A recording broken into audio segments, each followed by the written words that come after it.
Okay. Can everyone hear? Can I have a wave from the back? Excellent. Thank you very much. Thank you all for joining us this afternoon. My name's Jenny Millard. I'm here to chair a session looking at powering sustainable mobility, advancing both electric and hydrogen solutions for delivery, private transport and residential communities. I'm joined today by three very different backgrounds.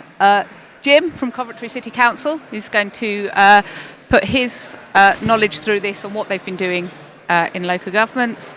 From Ian from EBRD, looking at a wider international perspective. And Daniel from Fuse, who's looking at the kind of software and the EV infrastructure coming in. Now, I'll let them all introduce themselves properly rather than me trying to read notes and probably get half of it missed out.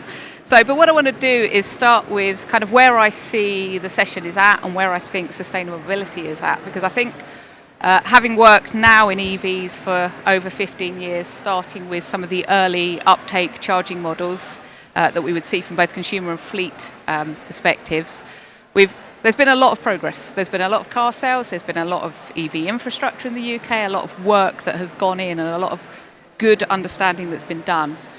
But we seem to be at a point in terms of how we move forward from those early adopters who were content buying vehicles that might not have met range. I know the early studies we had coming out going, oh, well, it doesn't meet my needs, to actually really viable cars that are starting to come down to a price point that match the ICE vehicle equivalents of chargers that can charge within a certain time point, to try and get the kind of remaining consumers on, both from a fleet and from a private transport perspective. I think it's a good time now to kind of look back, and the kind of plan for today is first to look back to see what we've learnt, see what lessons we can learn and why we're seeing a kind of little bit of a global decrease in BEV uptake. Then looking forward to seeing where we think the technology is going and where we think there is going to be kind of new innovations, new insights coming forward. And hopefully through the panel, they'll look at how we bring those three together to what we could do sustainably in the next few years, as well as looking what they're doing themselves and how they're looking to grow it out. So if I start here with Jim, if you'd like to just give a bit of an introduction to Coventry and your role there and how you're getting on. Thank you, Jenny. Well, as I said, my name's Councillor Jim O'Boyle from Coventry in the West Midlands. I'm the cabinet member. It says manager on there. I wish I was the manager, but I'm only the member. I take instructions. I don't give orders. So I'm the cabinet member for Jobs, Regeneration, and Climate Change. Just by way of background, as I always say to people, a good job with good pay and good conditions means people can make decisions in their lives that are good for them, good for the family, and good for the places they live. And that's what drives me going forward. Coventry was the birthplace of the UK automotive industry between 1896 and 2006. It's all sixes here. 126 different car companies built cars in Coventry. It's in our DNA, and transport is key in order to understand how we're going to help support climate change and decarbonise our transport system. And using those skills and that knowledge that we have in our city is key to understanding both the job opportunities in the future, the economic opportunities in the future, and helping to support our environment and our climate. It's a win-win. And whenever anybody says, and I think there's one particular party in the country that says it, net stupid zero. Hey, there are lots of jobs here, there are lots of opportunities here, and we shouldn't let it slip from our grasp, because this is the way the world is going, it's the way the industry is going, and we want to work with them on behalf of the people that I represent. And Ian, let's have a little bit about EBRD and yourself. Thanks, Jenny. So my name's Ian Jennings. I'm the Urban Transport Specialist at EBRD. So EBRD means European Bank for Reconstruction and Development. It's the only international funding institution based in the UK. We're in London down the road. And we're a regional development bank, so we fund anything outside of, well, I would say not anything, but outside of Western Europe. So from Mongolia to Poland, essentially, if you go that way, and North Africa and Middle East. So quite a different context to, I'd say, the UK market, different perspective, similar challenges, but it's quite diverse. And if you take markets in Eastern Europe, of course, closer to the EU. We have higher levels of EV adoption, maybe 5%, but still much lower than the UK, obviously. But as you go into Central Asia, it's somewhere around 3%. So it's still at that sort of very early stage adoption. Thanks. And lastly, Dan. Yeah, thanks, Jenny. So I'm Dan. I'm the Director of Network Services at Fuse. Fuse is a EV charge point management system. So we provide a tool set that allows any organizations that are operating EV chargers to really get the most out of the assets that they've installed. And really our focus is on empowering our customers and users and making sure that not only, coming back to the points around like being able to make decisions, but being able to actually take the action themselves once they've made that decision. And we're operating on some of the UK's biggest and best networks across public charging networks, but also workplace and fleet as well. So we're operating in essentially all spaces where there are EV chargers other than domestic, really. And I think that point around momentum that Jenny's made there is really important. We've been going for about six years, not quite as much of a veteran as you, Jenny, but we've been going for about 6 years, and we've really seen a huge shift over that time period, both in terms of I guess where the conversation is, but also in the education of customers and the people we're speaking to. And quite often now, 6 years ago, 3 years ago even, people were coming to us and the conversation was, we're putting an EV charger in and we don't really know what to do with it. Whereas now some customers are onto their second or even third generation of infrastructure that they're putting in the ground. So they've got a lot more knowledge and experience. So, yeah. Brilliant. And I think that leads me nicely on to the first question that I have. And there will be time for questions at the end. Hopefully, I will make sure I do have, fortunately, every note on my phone so I can actually keep an eye on the time at the same time. But I mentioned at the beginning that, stats are starting to show that EV sales are falling globally. And I know that is on the base of a rise. And there are still mass BEV sales in the UK year on year. Obviously, we talk a lot around purchase cost of vehicles, infrastructure availability, charging costs. Dan, you've touched on information or maybe misinformation around it. It would just be really interesting to hear your views and maybe actually if I go back to you, Dan, on kind of what you think the slowdown might be or kind of what you think we can really learn from the last 10 years, 6 years you've been in the profession that actually would really help stimulate sales and that could kind of work things forward to this more sustainable future. Yeah, I think the point we've gotten to now, in some ways, should be expected. It's kind of the end of the early adopter era, and it's starting to now get into the mainstream. Whatever you take from this, my dad has recently bought an EV. He's 75, and has never thought about buying an EV before I've convinced him to do it. And he absolutely loves it. He's got absolutely no negatives. He bought it from one of the largest fleet management companies, and he made a point of phoning them the week after he got it to complain about the fact that he hadn't felt any range anxiety because it was so easy. It's just my dad being weird. But I think what we've got to try and find ways to do is to keep up that momentum, and I think that misinformation part is really, really, really key. And I think often there's a lot of politics involved, a lot of different sort of factors that are contributing towards the desire to have that narrative that this isn't the right way forwards. And I think we've got to just try and find ways of getting past that. And that's where I think the experience is so important. And I think so often when we think about EV charging and the experience that people have with EV charging, we really focus on the drivers. And that's obviously completely critical. It's very, very important. Consumers make a lot of decisions, and I think the government's done a great job in rolling out things like the public charge point regulations to try and enforce a good experience to an extent. But we've got to look past the driver and look at the other people that are making the decisions around how we're going to transition to an electric future at scale. So things like fleet managers, are really important to this, and they might be given some mandate to say, you've got 100 vehicles in your fleet or 1,000 vehicles in your fleet by 2030 or 2035, all of those are going to be electric. And they go, okay, I don't know anything about this. I'll go and educate myself about how all of this works. And suddenly, this fleet manager who's the expectation around what their job is moving vehicles and people and dealing with all of that, which is already very complicated.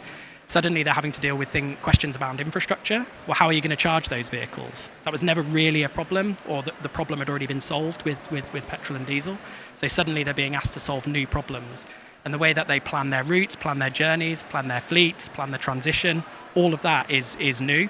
And so essentially we've just invented a whole bunch of work for people that they didn't have to do before. And so they're likely to go, do you know what, the easier thing is if we just don't do this, or if it happens a bit slower, or whatever. So we've got to try and provide the tool set to people to say, this isn't difficult, this is a good decision. And not only is this good for your bottom line or your CSR team, this is actually good for you. You will be more empowered to do your job better and deliver better change for your business.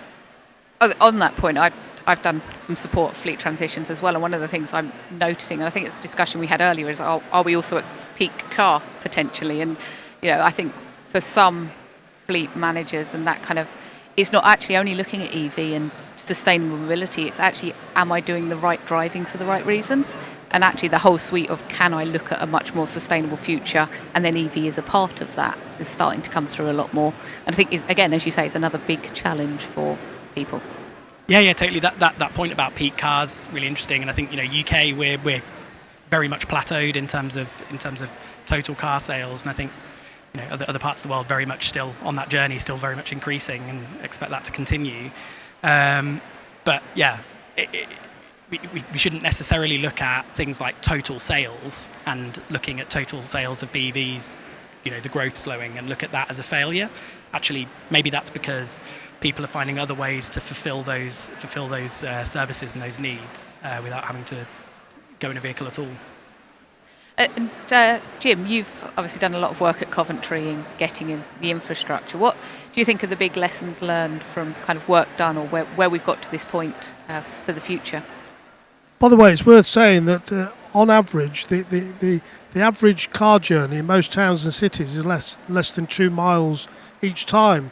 So the thing for me is also about choice. That's what we're trying to do in Coventry. Have a think about, before you embark on your journey, what are the alternatives to the car? Not that you should leave your car at home, because as I said, Coventry is the birthplace of the car industry. It's still very important to our overall economic health, and people like cars. They're comfortable, they're warm, they stay dry, they've got lots of you can play rubbish music in them as well. So there are things that you will never get rid of. You can't uninvent the car. So what you've got to do is you've got to have it as part of an overall package. So in Coventry, as I've said many times in other forums, Coventry has now got the most electric vehicle charge points anywhere in the country per capita. We've got about 2,700. Most of them are what's known as on-street chargers for those people who can't park off-road, because clearly, if you want to buy a car that's electric, you've got nowhere to charge it. What's your incentive to do so?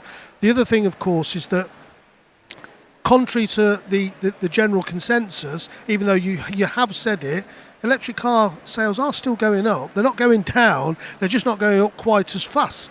And the reason for that will be a whole host of reasons, partly political, partly financial, and partly world events. But they will plateau out because the industry has decided worldwide that is the direction they are taking. Coventry is also the location for the UK Battery Industrialisation Centre. So right in Coventry, we have got a centre that is developing, and also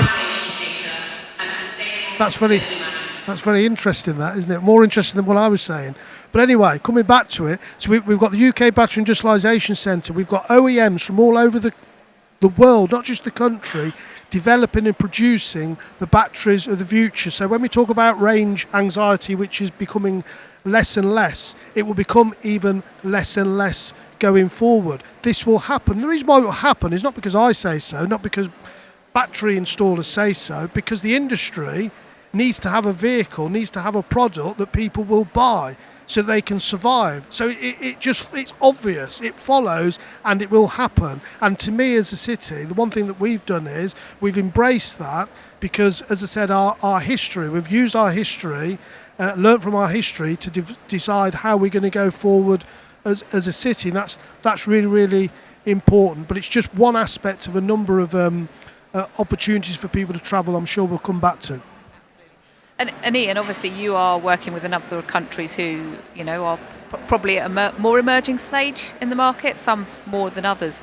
Are you taking lessons learned from the UK or kind of finding different lessons that are being done as they start to roll out?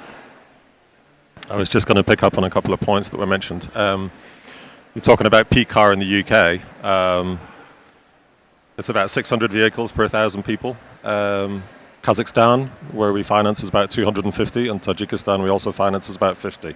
So you can imagine the gap and the potential for the rise in car ownership, which is both, of course, if you're an EV company, that's a great thing, right? You'd like to sell more cars, but for, let's say, the public official or the city manager, that's a threat because we know that cars create problems.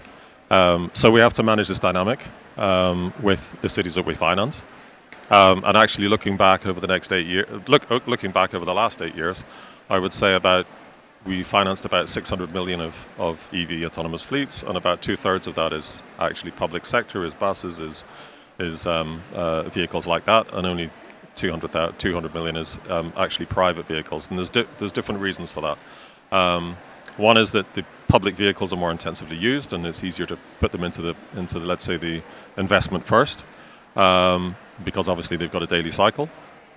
The other one is that the private sector has a lot of financing coming into it, and as an international financing institution, we're additional to the market. So if there's a lot of money coming in on the commercial side, which is somewhat the case to finance the private sector, the CPOs, etc., then our position is going to be more limited. Yeah, so we're really someone that works a little bit counter-cyclical, that is there to prep up the markets, take risk, and be an initial investor to step in where, let's say, the risk in the private market is too high or it's unaffordable. But in the countries that we work in, I think affordability is a big issue in the UK, it's 3 times as big where we are. But there's different swings and roundabouts in that question. We have a fuel price which is much lower than the UK, so that creates the difficulty of transition. We have also the fact that in a lot of our countries it's probably 2/3 imported cars that get imported, not new ones. So that creates sort of a backlog to, let's say, the developed markets. And where are those cars coming from? Europe, So there's kind of an economic reality, which is that the uptake just takes slower. But coming back to your question, yes, of course, we have similar issues with our countries and cities. It needs strong public policy, which is less based on incentives because they can't really afford them. And it's more based on sort of strategic positioning of the market and making sure there's messages to the market in terms of targets and objectives. And potentially what we see more and more is kind of industrial strategy that backs up ambition in EV adoption. Brilliant, and it's really interesting you've mentioned both the price point of charging and the incentives, because when EVs first started in the UK there was significant incentives for both purchase and use of the vehicles, and we're now seeing obviously the 20% tax on EVs in public charge points. People are looking at the price of charging compared to traditional fueling being a challenge, and I know there are some talks of trying to get that difference between home charging and way charging by increasing that at home charging, was one of the reports I saw coming out. Dan, obviously you look quite closely at the charge points and charging. Are you hearing challenges coming from that charging infrastructure and prices and what people are looking to do about it? Yeah, price is a really interesting point from a consumer point of view. And I think even you're kind of now maybe getting to a bit of a tipping point with some of the more expensive public charge point networks, where you're getting to sort of 85 pence per kilowatt hour, where it's basically got price parity with petrol or diesel in terms of the running costs. But I think people are, yes, dropping the VAT would allow that to come down a little bit. But I think people are almost like more offended by the difference in cost. So I don't have off-street parking, so I pretty much wholly rely on public charging. And the fact that you can charge for 7 pence a kilowatt hour at home, and it is literally 10 times more, people are like, oh, well, I'll just stick with my petrol car, even though it's going to cost me the same, just because that gap is so offensive. So I think there's got to be something, and there are absolutely ways of bridging those problems. You know, you look, there's certain energy companies, Octopus, for example, provide a huge amount of the energy to EV chargers. Just going back a couple of years, but I think at one point it was something like 75% of all energy delivered to an EV was from an Octopus account. Both workplace, business, and domestic, and they obviously have the buying power to manage the prices to an extent, and so there's not really. There shouldn't be a need for such a massive monumental difference. And I think the way that now, again, sticking with Octopus as the example, their Electroverse experience, I've driven down from Cumbria yesterday to London and turn up at a charger, I scan my Electroverse card, I haven't paid for anything. That's going to go on my home electricity bill.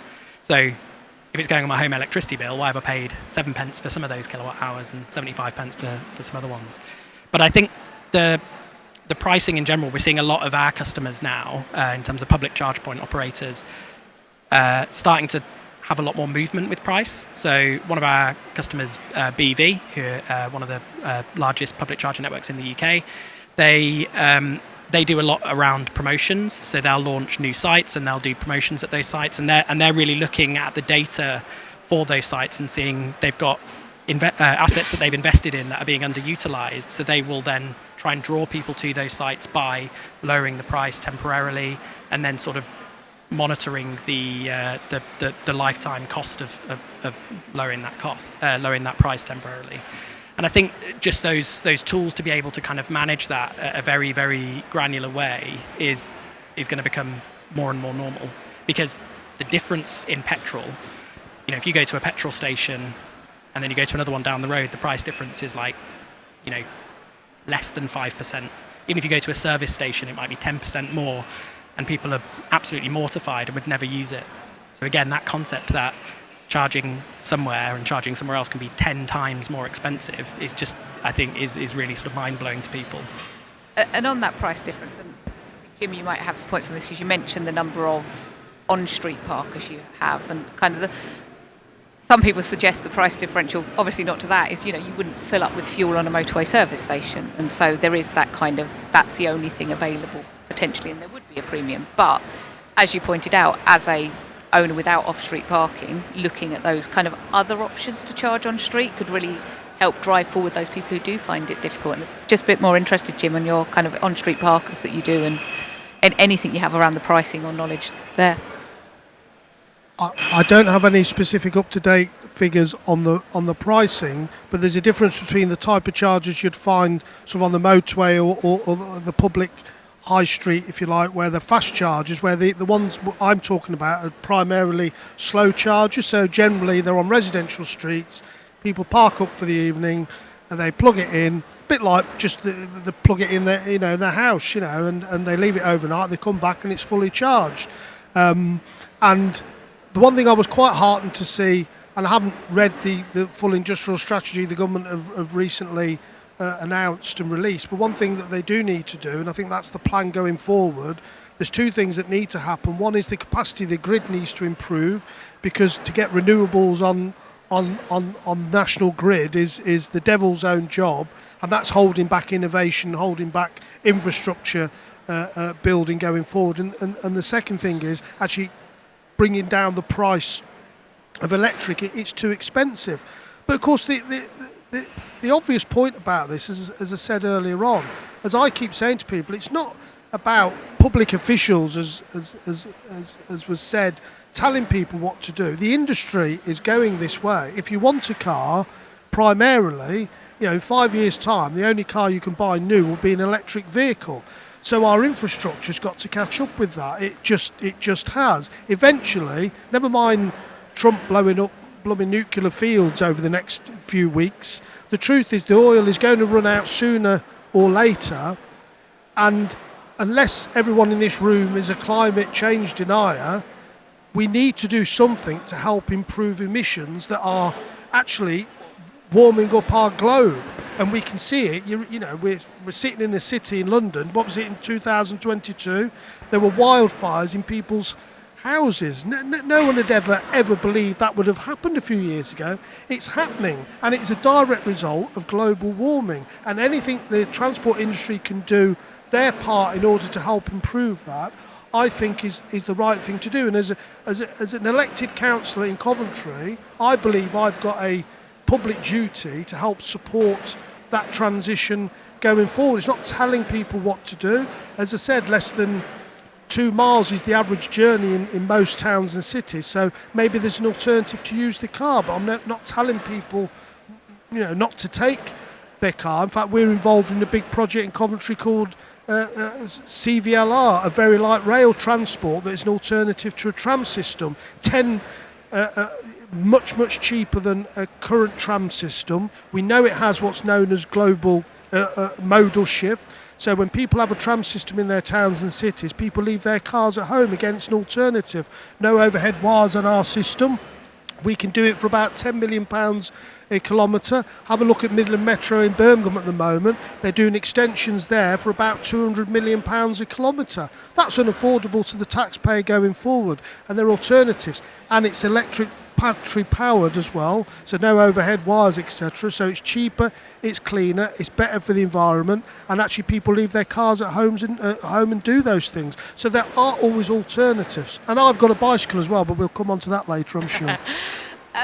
I want to stick a little bit with the infrastructure, just because I think there's a lot. And Ian, it would be good to start looking at these kind of future trends, starting with the infrastructure, but it would be good to look at the vehicle and the software side, because I think you mentioned it there, Jim, the kind of actually the sustainable energy. And obviously in the UK, the industrial strategy, and like you, I've started to have a read, and there's some really, really good, interesting parts within the industrial strategy, and that greening of the grid is part of it. But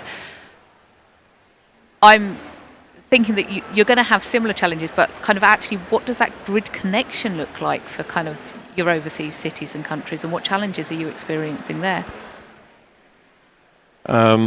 I mean, you've hit the nail on the head, I think, really. There's a lot of investment we do in renewable energy. So we do a lot of solar, we do, to some extent, a lot of wind actually, but to some extent offshore wind. But that's a big part of our business, is renewable energy. And actually the gap, as you just mentioned it in the UK, is connecting the distribution network. And that's definitely the biggest gap I would see in our markets as well. Is the ability of the distribution networks to carry the power from wherever it's generated, etc., to the vehicle grids all over the place. And that is a huge gap, and that's difficult to fill, because most of these grids is unreformed, like in the UK, so they're public entities and they have to find money somewhere. So that is a huge challenge for us. So I would say it's probably exacerbated. And the fact is that challenge is coming down the road reasonably quickly, because when you have 3-5% penetration of EV cars, you can probably contain that and you can put them in certain places where the power is available. But as that expands and becomes a much more wholesale EV uptake, then that problem is a clear one. So yes, we are looking into that and supporting where we can and building up the grids, and we definitely do distribution networks and supporting that. But there's a lot of capital requirements that are choices that governments make in the end of the day. And just sticking with you, and Dan, I've got a point to come on that I know you'll be interested in. But obviously, what role do you think the cities and public utilities can play in catalysing some of this and this investment in net zero transport? Well, where can we start? I mean, the cities are where EV starts, right? I mean, EV adoption starts in the cities. So the small amounts of EV adoption that I mentioned, those are predominantly clustered around cities. Often you find the network isn't quite there to take it a long distance, but people make choices to use the car more locally and to have other cars available, etc. So that's generally where it starts, and that's where the ability to offer charging networks is easier because you have a higher density.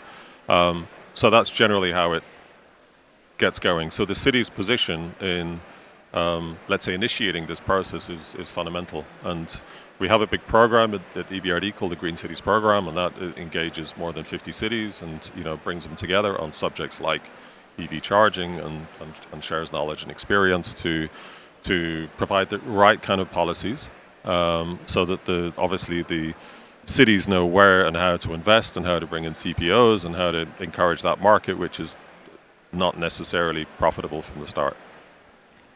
And Dan, I promise to go back to you because we've looked at this infrastructure, and you've got Coventry where there's a lot of installation going on. We're getting the challenges both in the UK and international cities in the installation, getting the energy to the right points. Obviously, you're a software provider. Is it needed, that level of connection and connectivity, or are there other ways to look at this? There are absolutely other ways of, I guess, of pushing that requirement further down the road, and I think that is something definitely that we see as desirable.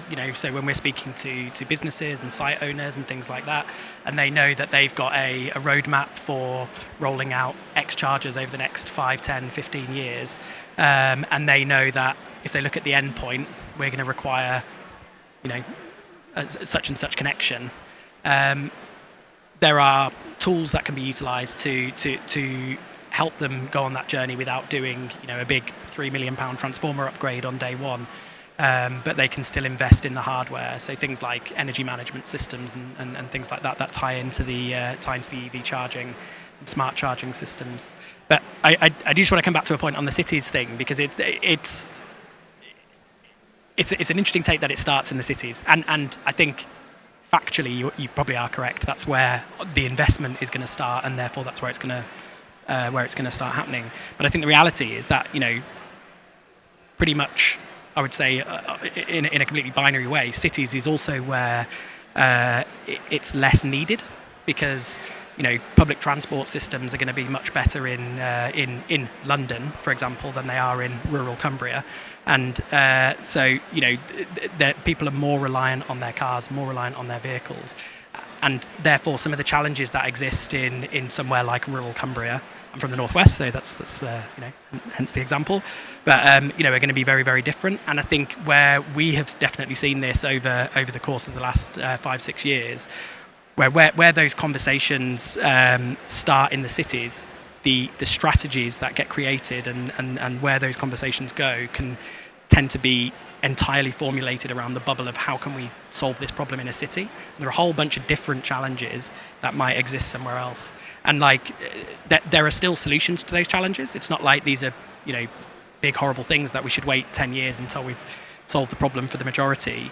We worked on a project called Rural Energy Resilience, which is looking at how we take community spaces across Cumbria and North Lancashire and use vehicle-to-grid chargers to then, in times where, say, a village loses power, you can come and plug a vehicle into the community centre and get a kettle boiling, and then everyone can flock to that centre. And actually, the investment routes for things like that, in terms of the resilience for communities, is very different to somebody saying, "I'm a public CPO and I'm going to invest, X into putting commercial chargers in the ground." So there are a lot of different routes that you can go down with this, and a whole lot of challenges that we can solve that are not just about, I guess, the commerciality of all of this moving forwards. But I appreciate that is obviously what's going to kind of drive the sort of mainstream adoption. So. I think it's good to reflect on that, both with Ian and Jim and your perspectives of that kind of rural challenge, which is fundamentally different to the city challenges. That the ranges needed to be bigger, the kind of distances, the reasons for travel are more numerous because the alternatives don't exist. And in fact, there's another thing to throw into the pot here as well. As a city, we've worked with OLEV, the Office of Low-Emission Vehicles, and to work on a trial for on-the-move charging, believe it or not, where there's actual infrastructure put into underneath the road surface, so vehicles can go along and charge them themselves. Not quite sure how it would work, but I imagine you'd log on or using the software that's been mentioned and be charged as you go. So it's not just about charging. There are potentially other alternatives as well. Look, for me, the key point here always is people are always going to move or always going to travel. You can't hold people back. We're not back in medieval times where a person is born and lives in the same village to the day they die. They will travel and they will move. And for me, it's about giving people alternatives and opportunities for people to make the right choices. You talk to young people, particularly, we put a lot of We put a lot of segregated cycleways in Coventry now, and there's quite a bit of opposition to it, believe it or not, and I'm sure that won't come as a surprise to most people. As people always say, I never see anyone going down the bicycle lane that you've put in there, you should get rid of it. And I say to them, you go to Cumbria then. I don't see anyone going down those country roads, but nobody's saying that you should rip those roads up because you haven't seen anyone go down them. The thing is, it's about giving people choice. You talk to young people, and often they will encourage their parents, and often they will make the right choices for themselves and their families. Not because I say so, but because the choice is there. And that ultimately is the right thing to do. If you want to take, as a politician, I'm never one of those people, and you do see this, everyone knows this, you'll see it around the country. We're going to put this in, we're going to put the tariffs up so much, we're going to put the clean air zones in. We don't have a clean air zone in Coventry. We had a, believe it or not, in Coventry we had a clean air zone directive by the last government that we must put in charging into our city. And I won't tell exactly what I said to them, but it was similar to what Trump said the other day when he was getting on his plane. And the truth is that we avoided that by doing some minor infrastructure changes to help traffic flow. Traffic flow helps with emissions because vehicles are not stuck in traffic, which means they're building up emissions in one particular area. There are always ways to do it. I will never tell people what to do. You have to take people with you. And I think there is a way to doing that. There are some places, because London, by the way, has got probably the best, it's not just got the best public transport anywhere in the country by a country mile, absolutely by a mile. It's unbelievable what you see down here. Anyone who's from London, you think your public transport's not very good. Trust me, it's probably the best in the world. And we need to do better in other parts of the country as well. Thank you, Jim. Ian, is there anything on the rural side that you're seeing in country? Are you solely city focused at the moment? Well, we're not solely city focused. We work with governments who do roads, and we do road-related policies. Difficult to comment on the rural side. I would say that I guess one benefit is you probably get electricity at 7p and not 70p, if you put it that way. So there is a benefit of charging up at home in the rural side. But I think it's if EV adoption nationally is at early stage in our countries, and the rural side it's probably less than early stage. Just there's some interesting things on that. I think just sticking with how we then do the infrastructure in the city. So I live about 20 minutes outside of Lancaster, so a small city, and I live out in the sticks somewhere. And so for me, my commute to work is about 20 miles, so that's fine. And Lancaster, and I think hopefully Fuse, we've been a part of this. Lancaster sort of punches above its weight in terms of size and in terms of the EV infrastructure that we've got. But I remember one of the first hubs that went in. There's a park and ride at Lancaster. So you come off the M6, first thing you see is a park and ride there, and they put in I think sort of 10, 20 charge points, and everyone was elated. These big charging hub, we put 20 charge points in, great, aren't we very clean? And what they're actually encouraging people to do is to take those clean vehicles, which are not causing any emissions, and leave them outside the city, and then get on a diesel bus to come into the city. And a lot of this was because the councils didn't want to give up the parking spaces in the city centre. They saw those as revenue generating, which obviously they are. And they were worried that if they gave over those spaces to EVs, they would lose that revenue. But it's sort of the wrong way round. You're encouraging the zero emission vehicles to stay out of the city while still encouraging those other one, the ICE vehicles to come in. And I think there's still quite a lot of short-sightedness that happens around the sort of planning of some of this. And I think probably some of that, Jim, comes to the handing over of the control to third parties, to the charge point operators. So we talk about things like pricing and stuff like that, but I'd imagine you guys don't get much say in what the pricing is to the consumer, because it'll be the partners that you've chosen to operate your charging infrastructure that decides that. That's a question probably, but as a city, we get revenue from it as well to reinvest in public services. And by the way, in Coventry, we are a bit different because Coventry is the only city in the country by the end of this year, we're already virtually there now, that will have an all-electric bus city. So every single bus, there'll be no diesel. There are no diesels left in Coventry now. And actually, on the contrary, we have the reverse effect. We're encouraging people to do that and actually look at all the clean alternatives. That's what we're doing. And in fact, the reason why I was saying earlier on about the clean air zone, because a few years ago, Coventry had more than the average number of older polluting diesel vehicles that were really causing a problem with air quality, nitrogen dioxide levels. Now we have just above the national average number of electric vehicle owners in Coventry, which is remarkable when you look at our economic data, which wouldn't necessarily follow that if you just looked at it on a purely market basis.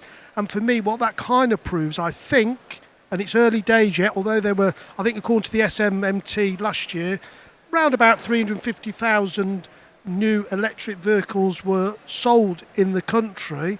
I don't know how many were actually sold overall, but I suspect that's about a third nearly of all new vehicles. So it's going in the right direction. But the point is, you put the infrastructure in, as they always say, if you build it, people will come. And that is absolutely true. And we are really starting to see that in Coventry now. Brilliant. So just before I hand over to questions, I know Jim and Ian, you're both running a number of programmes working on this. So Ian, it'd be great, I know you've mentioned the Green Cities programme, but it'd be great to hear a bit more about how you're also preparing cities to deliver on their decarbonised future. Sure. So the Green Cities programme, we've had it for about 8 years. So the idea of this is to enhance financing into our cities and how they approach green projects. So obviously e-mobility is part of this. The first step is to provide policy to the city.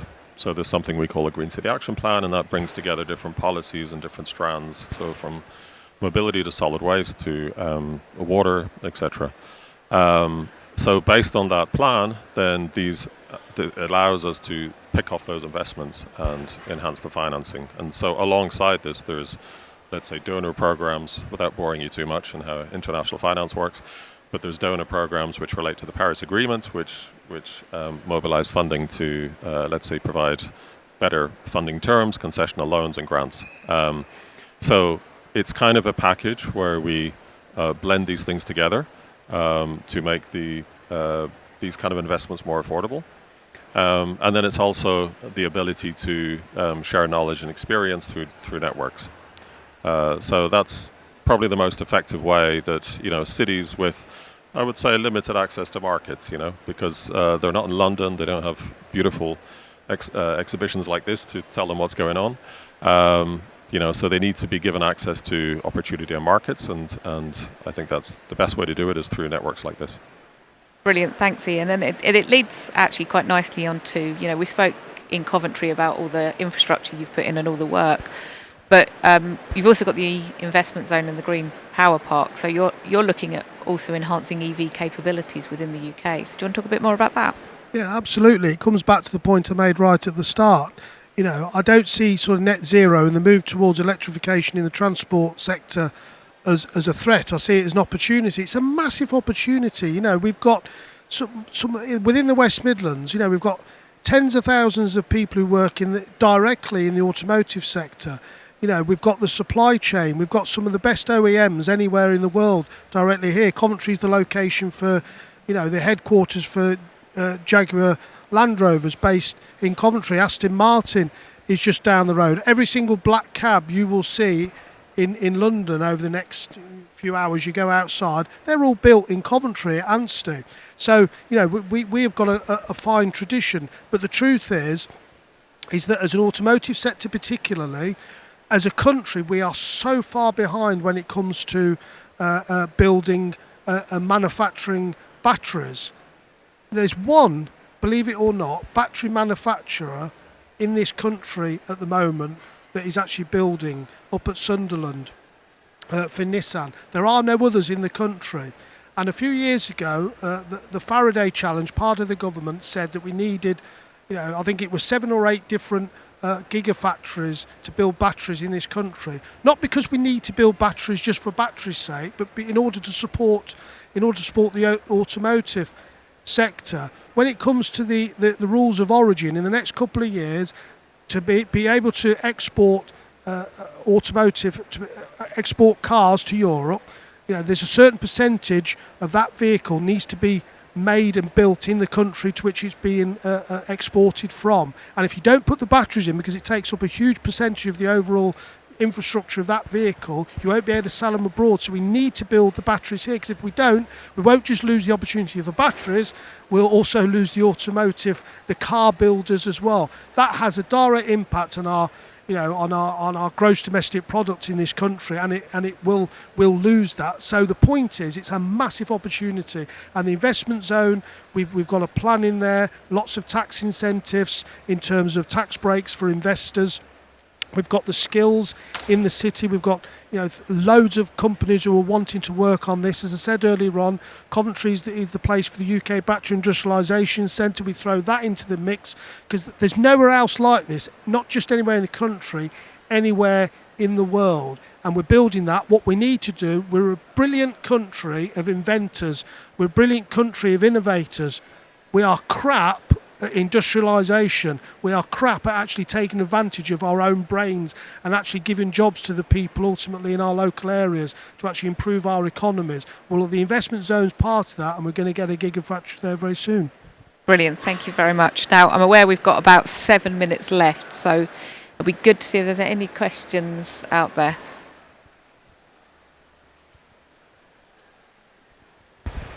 Hello. Thank you very much for the different perspective. It's great to have a panel with very diverse viewpoints.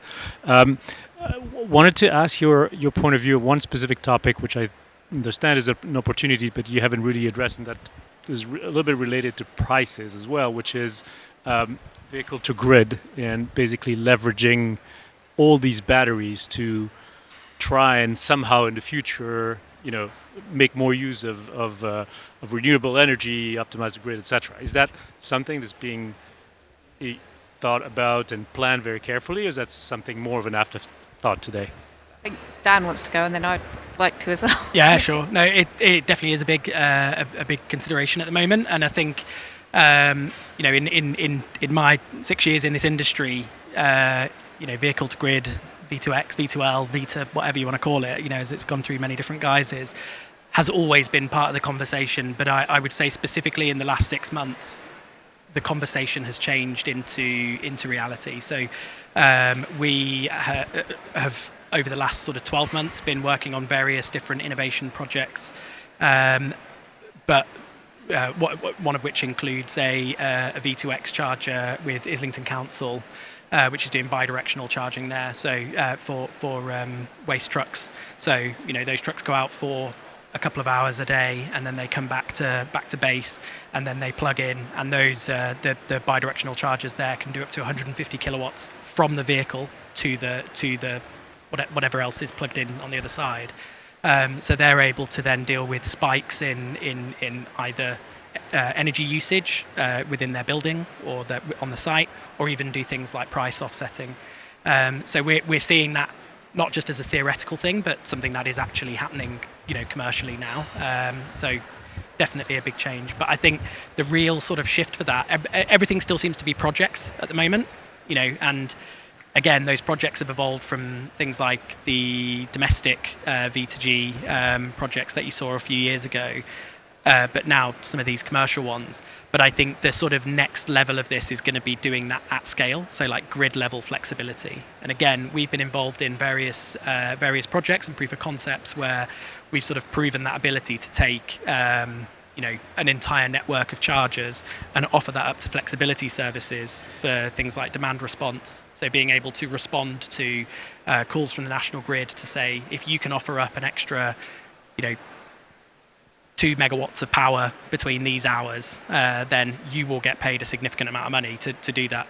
And so again, we've got the technology to do that. It exists. The partnerships that are required in order to deliver that up to grid scale are sort of all in place, and I think it's really just waiting for it to kind of become part of the zeitgeist of people sort of believing that it can happen? Because I think you still have some of those conversations and people say, that sounds amazing, let's talk in 5 years. But, you just need the right set of partners to say, let's just give this a go. And I think once one person can prove it, then it'll start to topple very quickly. Just a simple answer to the question. Once the automotive sector, when we're talking to them about gigafactory sites, they demand that power that's coming into those sites come from renewable resources. We're putting power into our gigafactory site of the investment zone at Coventry Airport right now, and we can show and prove that all of that power that goes into that site comes directly from renewables. Thank you. I was just going to pick on the V2X side. I think there's 2 points to it. One is the consumer side of that. I mean, it's great in the kind of fleet side where you know what your fleet is doing and where it is. There's some work I did about 15 years ago looking at how consumers might accept different managed charging scenarios. There needs to be some understanding, acceptance, and I think it's coming with more exposure to the vehicles of going, actually I trust that there will be enough power left in my vehicle when I need it. So at 2 o'clock in the morning when it's been taken, will it be there to be enough if I suddenly have to go to hospital? Because that's how people think. They don't think logically for their 2-mile journeys. The other thing I think we also need to think further on is not just the V2X when it's in the car, but second life of batteries. We talk a lot around, there's a lot of talk starting about recycling components of vehicles, but of the batteries as we're getting there, although life of the batteries is much longer than was first predicted.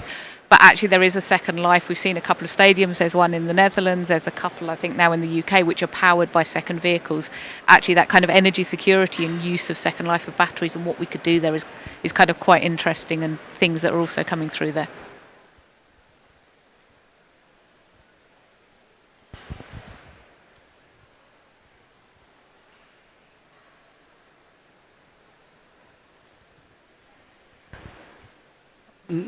Thank you for a very interesting discussion. It was really good to hear the different perspectives. My question is around the harder to decarbonize sectors. So things like the heavy goods vehicles or logistic companies, because I noticed the title talked about hydrogen and electricity. So for that sector, it's not really a viable alternative at the moment, but they still have those targets. So where do you think the future lies in terms of solutions for those, and are there other things that you're considering for that market? If I start and then obviously pick up in the region. So what we're seeing in the harder market, well, first I'll start with the latest carbon budget has suggested that hydrogen is only suitable for use for very niche vehicle types. It was very clear in the latest budget. What we're seeing, and I recently was involved in a round table on a number of HGV suppliers, and HVO as a kind of in-between measure for a number of years of looking at what they could do. There are obviously, as you say, challenges for HGVs. There are some that are going to be easy. So if you talk to someone who's carrying, for example, toilet paper up and down the roads, they don't have the weight challenges of someone who's carrying beer or different fuels. And actually, people are now starting to look at that weight, where you can put the weight in, so it's not just the vehicle size. So I would say, from what I'm saying, it's not a no hydrogen, but there is a cost challenge, there's an infrastructure challenge, is it green compared to the alternative challenge, given how it's currently being produced and stored? HVO is probably where people are looking. And then back to the infrastructure point, how does a shared infrastructure look when you've got challenges with CPO connection, fast grid, and looking at kind of a more integrated without the bus network. We've heard buses are there, Coventry's there, others are there, coaches are starting to follow. There's a couple of places in Scotland doing really long routes that's looking at. So I think hydrogen was not avoided intentionally, but actually it's not where people's work is tending to be at the moment. Well, it's just been said, really. I don't think I need to say anything else. I think the point would be, though, that actually, I keep coming back to it, the industries that either support these or want to continue will have to find a way to do it. And trust me, we're a country of innovators. They will do it. The energy companies, by the way, I haven't talked about this today. We've got in Coventry strategic energy partnership with E.ON, one of the bigger providers. Octopus, by the way, they're located in Coventry. A good Coventry company, Octopus. Get that in as well. And here's the point. they need to provide solutions in order for them to be successful. Zero carbon or net zero carbon solutions, and they are doing it now, and I have every faith in believing that they will, because these are good companies, and it's those companies that will give us the way forward. Dan, a quick comment from you, and then unfortunately we've got to wrap up, so I'll give you each like 30 seconds to kind of sum up your points as well. So just the point is, it's already happening with electrification. So we see right now eHGVs on the road. We launched with one of our customers, Eurogarages, the first public eHGV charger on the M62 up at Rivington. And we're seeing eHGVs using that every day, putting 250 kilowatts into their chargers. Again, the bidirectional charger that we've got at Islington as well is capable of megawatt charging as well. So that's going to be a big shift, because that will quadruple the speed of charging. And I think other areas, so things like buses we've talked about. And I can use this as my 30-second wrap up if you want. But I think because the comment really is that this whole industry at the moment is still very, very innovation based and entrepreneurial, and that doesn't mean that it's little startups coming and doing anything, but we're working with, for example, First Bus. First Bus are trying to migrate all of their buses over to electric. They're doing a fantastic job in terms of getting them moved over, but they're also it's also an expensive business, so they're looking at what else can we do with all this infrastructure that we've got to put in. We've got these depots that we have chargers in. We've spent millions of pounds on chargers, millions of pounds on vehicles, and these depots are empty for 18 hours a day. So we're helping them open those depots up to firstly to the public, but also to strategic partnerships where they can say to other similarly shaped vehicles, you can come and use these depots when we're not using them. And so they're getting revenue from that, and it's also helping to increase the rate of adoption. So I think and that's where the software is really key. The rate of change that we can help to implement. We can move much faster than a vehicle manufacturer or a charger manufacturer, or the finance or the legislation. And we can help bring these ideas to life and make them happen. And it's really just sort of making that innovation and the inventors, giving them the tools that they need to do their jobs. Thank you, Dan. And Ian, apologies, only 30 seconds, but any final thoughts from you? Just a couple of points.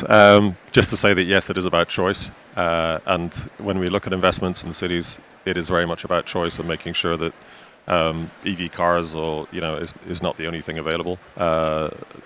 So we do a lot of work in supporting, let's say, viable transport systems. So London is a reference for that. I think the other thing is that we in the countries that we work in, one thing we do have is a lot of land. I mean, some countries have huge amounts of land, so there's huge opportunity to develop the energy, but then it's making that link with the offtake and the vehicles, and providing all this vehicle to grid technology, etc., which will come down the line. And obviously, there's a huge potential for that where we work. Thanks. Brilliant, thank you. And Jim, a last word from Coventry. And Coventry is a great city, and our country is a great country, and we need to take advantage of our one great resource we've got, which is our people. Let's see decarbonisation not as a threat, but as a challenge, and ultimately an opportunity, because we can steal a march on this sector as a country and create jobs and create wealth for the people that live and work in our country. And that is something that we really want to take forward, and we should challenge the naysayers, and we should challenge those people who are climate change deniers, because ultimately they will make you all poorer, whereas our plans can make you richer and make our country better, and give us a future, and ultimately that is what we're all here to do. Brilliant. Well, thank you all very much, and thank you everyone for the questions as well.